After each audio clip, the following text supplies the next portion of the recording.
Could the budding friendship between India and China redefine trade dynamics and potentially diminish the United States' influence in Asia? New Delhi, India. To understand the dramatic evolution of international relations in Asia, let's rewind to 5 years ago. It was the time when Donald Trump, then President of the United States, received a warm welcome in India, while China was openly critical of the visit. In February 2020, during Trump's first official trip to India as president, he addressed an enormous crowd at a rally called Namaste Trump, held in Ahmedabad. At that time, the ties between India and the U.S. were flourishing, with Trump's camaraderie with Prime Minister Narendra Modi fully on display. However, a stark contrast was emerging by mid-2020. Relations with China plummeted following the fatal clashes in Galwan Valley, located in the Ladakh region, which resulted in the deaths of 20 Indian soldiers. In response to escalating tensions, India swiftly prohibited over 200 Chinese applications, including the popular TikTok, and witnessed a military standoff as Indian and Chinese soldiers maintained a tense stare-down along their disputed border. Additionally, New Delhi reinforced its defense cooperation with the U.S. and the Quad, comprising the U.S., Japan, and Australia, as a measure of strategic alignment. As recently as May of this year, India explicitly identified China as a primary antagonist, especially following Pakistan's deployment of Chinese military technology during a 4-day conflict initiated by a lethal attack in Indian-administered Kashmir. Yet the landscape shifted with Trump's contentious trade policies, which particularly affected India, imposing a hefty 50% tariff on imports. These rapid geopolitical changes initiated a thaw in New Delhi's historically icy relations with Beijing.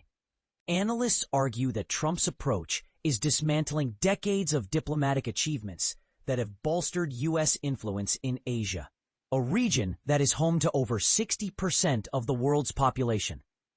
Piece by piece, the intricate dance between the two nations, often referred to as the dragon-elephant tango, reached a new chapter.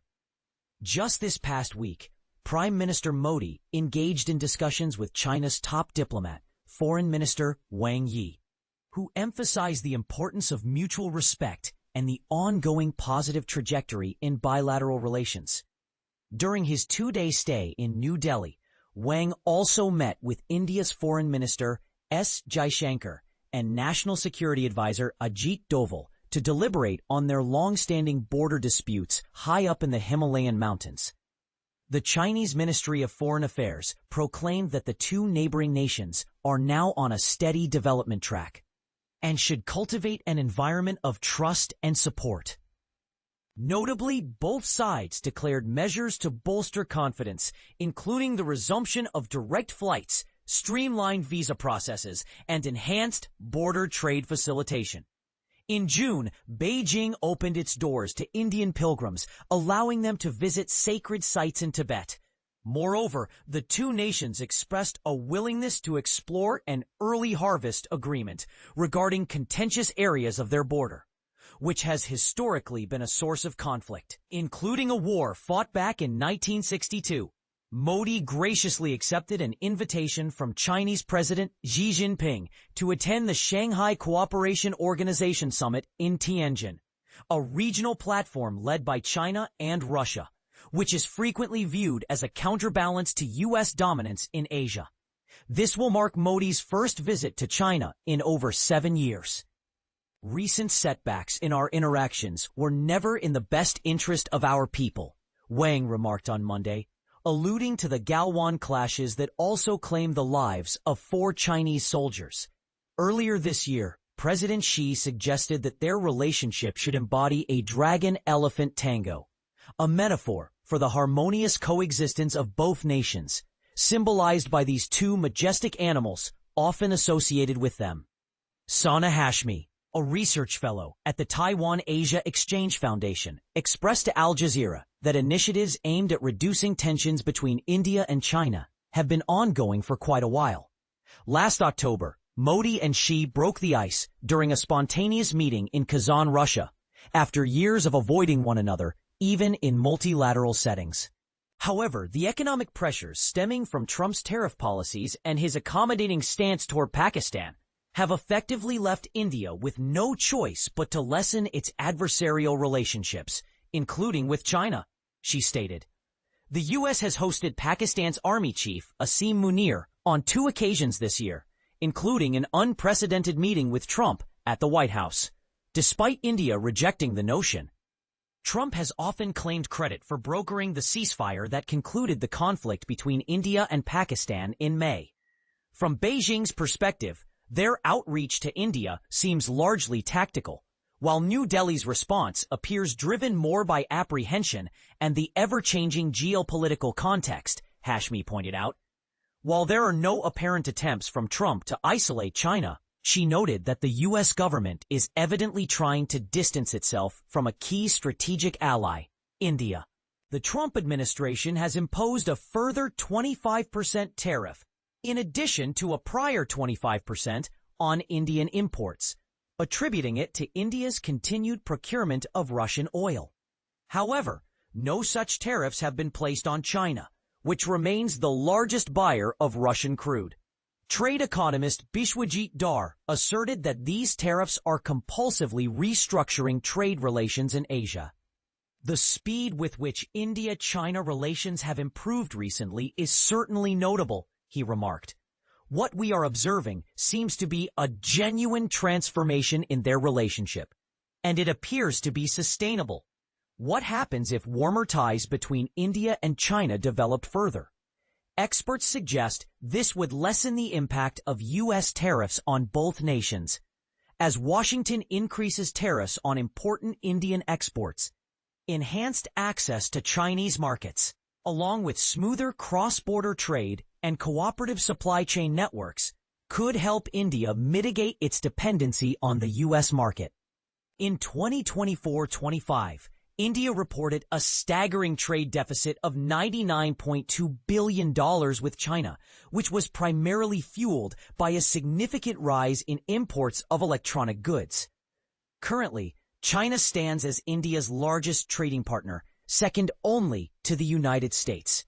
Yet the trade deficit with China is approximately twice that of its deficit with the U.S. In an effort to realign its trade dynamics, China is eager to entice India and has indicated a willingness to grant expanded market access for Indian products. According to Hashmi, this gesture could provide India with some relief from the tariffs imposed by Trump.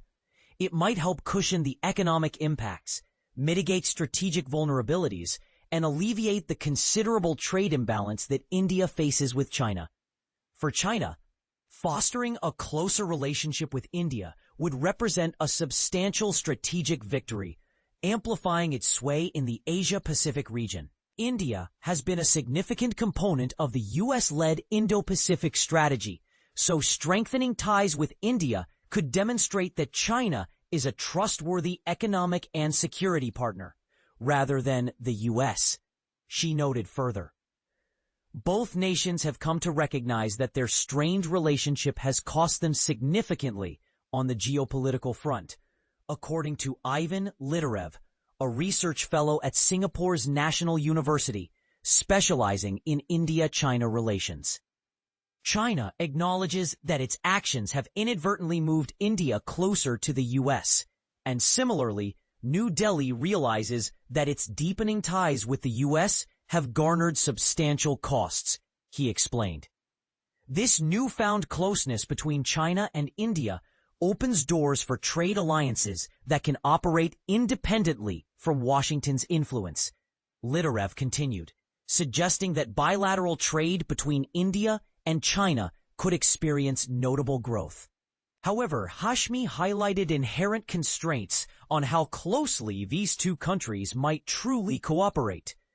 India, like many nations, is endeavoring to reduce its supply chain risks by lowering its dependence on any singular source.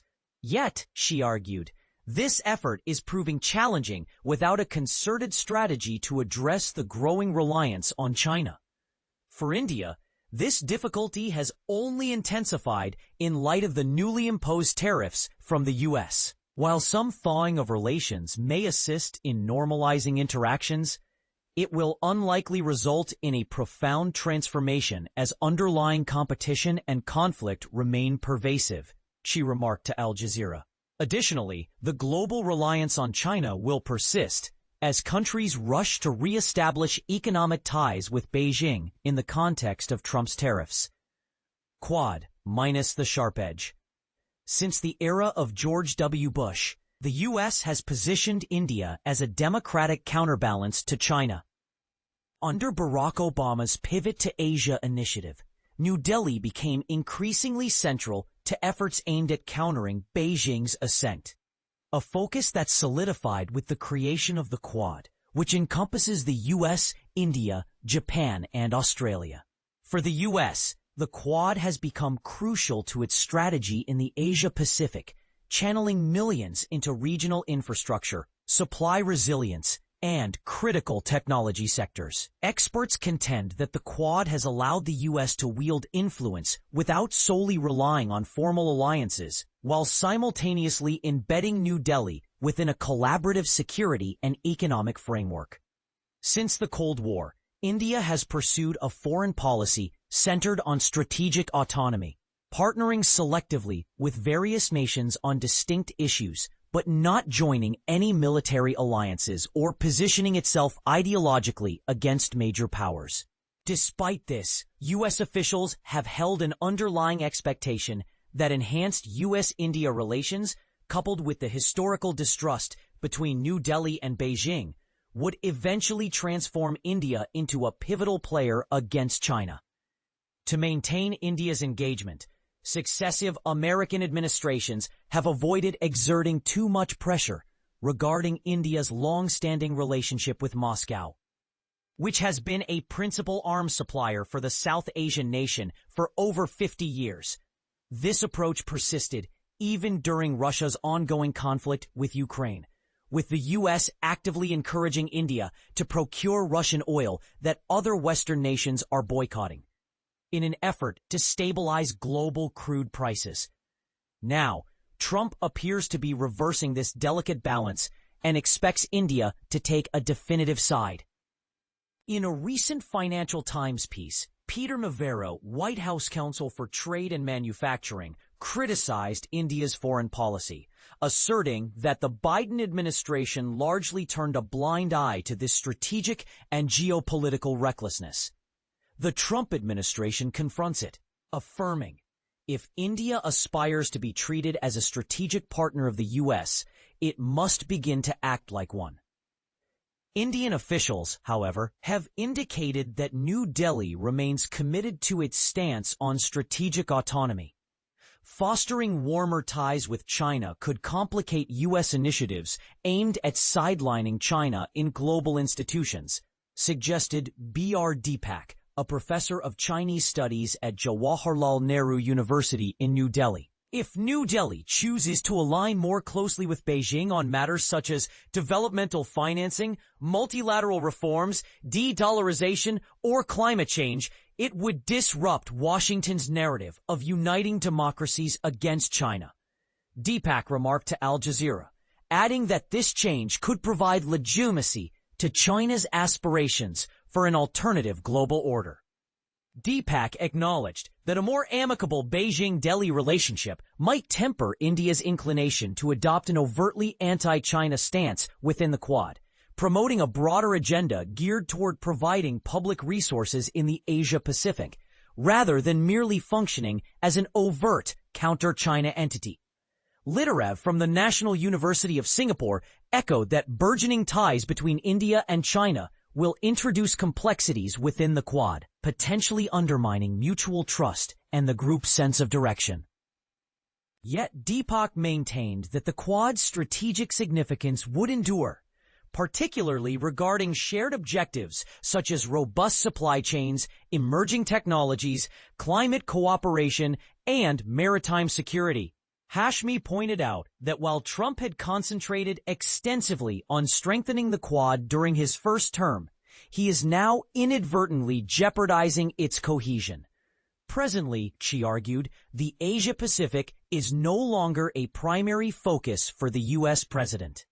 If this situation shifts, she cautioned that Washington will be faced with an altered geopolitical landscape. Persuading India to partake in any anti-China coalition will become increasingly challenging.